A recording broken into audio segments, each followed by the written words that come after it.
Hey everybody, we're here. We're going to go ahead and do chapter 16 of Proverbs. I got a highlighted verse in here. Alright. But we're just reading today. As soon as my eyes. Alright. The preparations of the heart belong to man, but the answer of the tongue is from the Lord. All the ways of a man are pure in his own eyes, but the Lord weighs the spirits. Commit your works to the Lord, and your thoughts will be established. The Lord has made all for himself, yes, even the wicked for the day of doom.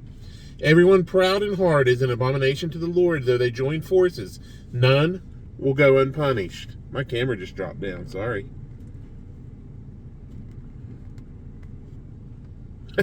If it drops down again, we're just going to keep reading. In mercy and truth, atonement is provided for iniquity, and by the fear of the Lord one departs from evil. When a man's ways please the Lord, he makes even his enemies to be at peace with him. That's a good verse.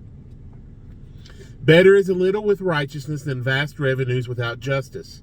A man's heart plans his way, but the Lord directs his steps. Divination is on the lips of the king. His mouth must not transgress in judgment. Honest weights and scales are the Lord's. All the weights in the bag are his work. It is an abomination for kings to commit wickedness, for a throne is established by righteousness. Righteous lips are the delight of the kings, and they love him who speaks what is right. As messengers of death is the king's wrath, but a wise man will appease it. In the light of the king's face is life, and his favor is like a cloud of the latter rain. How much better to get wisdom than gold, and to get understanding is to be chosen rather than silver.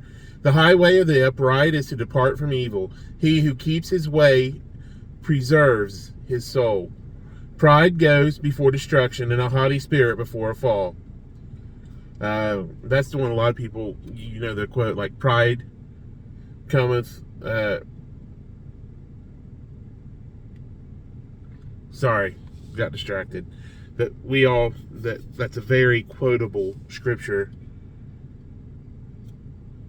A lot of people usually quote pride cometh before the fall. They don't go to the length of actually quoting the actual scripture. But pride goes before destruction, and a haughty spirit before a fall. Better to be of a humble spirit with the lowly than to divide the spoil with the proud. He who heeds the word wisely will find good, and whoever trusts in the Lord, happy is he. The wise in heart will be called prudent, and sweetness of the lips increases learning. Understanding is a wellspring of life to him who has it, but the correction of fools is folly. The heart of the wise teaches his mouth, and adds learning to his lips. Pleasant words are like a honeycomb, sweetness to the soul, and health to the bones. There is a way that seems right to a man, but its end is the way of death. The person who labors for himself, for his hungry mouth drives him on. An ungodly man digs up evil, and it is on his lips like a burning fire. A perverse man sows strife, and a whisperer separates the best of friends.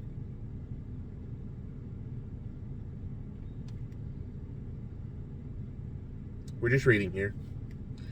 A violent man entices his neighbor and leads him in a way that is not good. He winks his eye to devise perverse things. He purses his lips and brings about evil. The silver-haired head is a crown of glory, if it is found in the way of righteousness. He who is slow to anger is better than the mighty, and he who rules his spirit than he who takes a city. The lot is cast into the lap, but its every decision is from the Lord. Chapter 16, Proverbs.